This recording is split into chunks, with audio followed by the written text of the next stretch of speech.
Megan, Tuesday, October the 2nd, 2012. Morning. It's going to rain soon. I can feel it coming. My teeth are chattering in my head, the tips of my fingers are white with a tinge of blue. I'm not going inside. I like it out here. It's cathartic, cleansing, like an ice bath. Scott will come and haul me inside soon anyway. He'll wrap me in blankets like a child. I had a panic attack on the way home last night. There was a motorbike revving its engine over and over and over, and a red car driving slowly past like a curb crawler, and two women with buggies blocking my path. I couldn't get past them on the pavement, so I went into the street and was almost hit by a car coming in the opposite direction, which I hadn't even seen. The driver leaned on the horn and yelled something at me. I couldn't catch my breath. My heart was racing. I felt that lurch in my stomach, like when you've taken a pill and you're just about to come up, that punch of adrenaline that makes you feel sick and excited and scared all at once. I ran home and through the house and down to the tracks. Then I sat down there, waiting for the train to come, to rattle through me and take away the other noises. I waited for Scott to come and calm me down, but he wasn't at home. I tried to climb over the fence. I wanted to sit on the other side for a while where no one else goes. I cut my hand, so I went inside, and then Scott came back and asked me what had happened. I said I was doing the washing up and dropped a glass. He didn't believe me. He got very upset. I got up in the night, left Scott sleeping, and sneaked down to the terrace.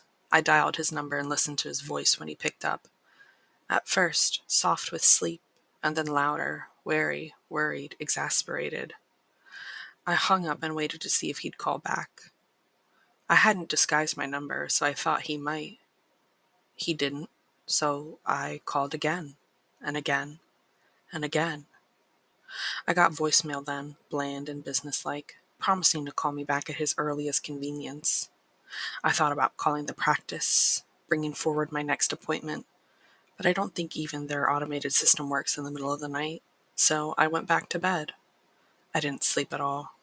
I might go to Corley Wood this morning to take some photographs. It'll be misty and dark and atmospheric in there. I should be able to get some good stuff. I was thinking about maybe making little cards, seeing if I could sell them in the gift shop on Kingly Road. Scott keeps saying that I don't need to worry about working, that I should just rest. Like an invalid.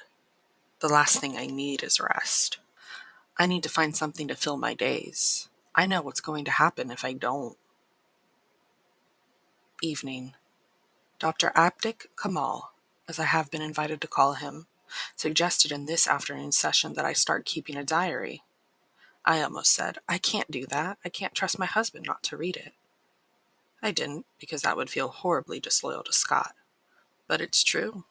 I can never write down the things I actually feel or think or do. Case in point, when I came home this evening, my laptop was warm. He knows how to delete browser histories and whatever. He can cover his tracks perfectly well, but I know that I turned the computer off before I left. He's been reading my emails again. I don't really mind, there's nothing to read in there. A lot of spam emails from recruitment companies and Jenny from Pilates asking me if I want to join our Thursday night supper club, where she and her friends take turns cooking one another dinner. I'd rather die. I don't mind because it reassures him that there's nothing going on, that I'm not up to anything, and that's good for me. It's good for us, even if it isn't true. And I can't really be angry with him because he has good reason to be suspicious. I've given him cause in the past and probably will again. I am not a model wife. I can't be. No matter how much I love him, it won't be enough. Saturday, October 13th, 2012, morning. I slept for 5 hours last night, which is longer than I have done in ages. And the weird thing is, I was so wired when I got home yesterday evening, I thought I'd be bouncing off the walls for hours. I told myself that I wouldn't do it again, not after last time. But then I saw him, and I wanted him. And I thought, why not? I don't see why I should have to restrict myself. Lots of people don't. Men don't. I don't want to hurt anybody, but you have to be true to yourself, don't you? That's all I'm doing, being true to my real self, the self nobody knows. Not Scott, not Kamal, no one. After my Pilates class last night, I asked Tara if she wanted to go to the cinema with me one night next week, then if she'd cover for me. If he calls, can you just say I'm with you? That I'm in the loo and I'll ring him back shortly. Then you call me and I call him and it's all cool? She smiled and shrugged and said, "All right." She didn't even ask where I was going or with who. She really wants to be my friend. I met him at the Swan in Corley. He got us a room. We have to be careful. We can't get caught. It would be bad for him, life-wrecking. It would be a disaster for me, too. I don't even want to think about what Scott would do. He wanted me to talk afterwards about what happened when I was young, living in Norwich. I'd hinted at it before, but last night he wanted the details. I told him things, but not in truth. I lied, made stuff up, told him all the sordid things he wanted to hear. It was fun. I don't feel bad about lying. I doubt he believed most of it anyway. I'm pretty sure he lies too. He lay on the bed watching me as I got dressed. He said, "This can't happen again, Megan. You know it can't. We can't keep doing this." And he was right. I know we can't. We shouldn't. We ought not to. But we will. It won't be the last time. He won't say no to me. I was thinking about it on the way home, and that's the thing I like most about it, having power over someone.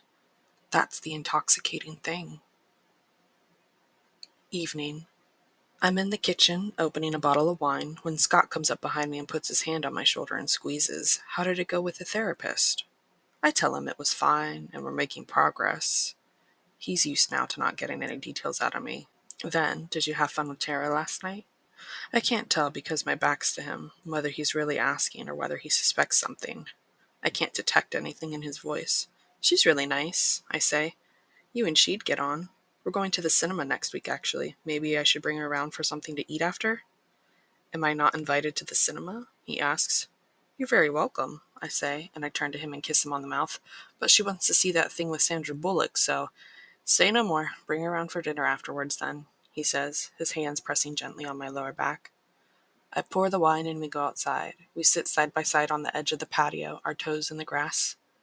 "Is she married?" he asks me. "Tara?" "No, single." "No boyfriend?" "Don't think so." "Girlfriend?" he asks, eyebrow raised, and I laughed. "How old is she then?" "I don't know," I say. "Around 40. "Oh, and she's all alone? That's a bit sad." "I think she might be lonely." "They always go for you, the lonely ones, don't they? They make a beeline straight for you." "Do they?" "She doesn't have kids, then?" he asks. And I don't know if I'm imagining it, but the second the subject of children comes up, I can hear an edge in his voice, and I can feel the argument coming, and I just don't want it. Can't deal with it. So I get to my feet, and I tell him to bring the wine glasses, because we're going to the bedroom.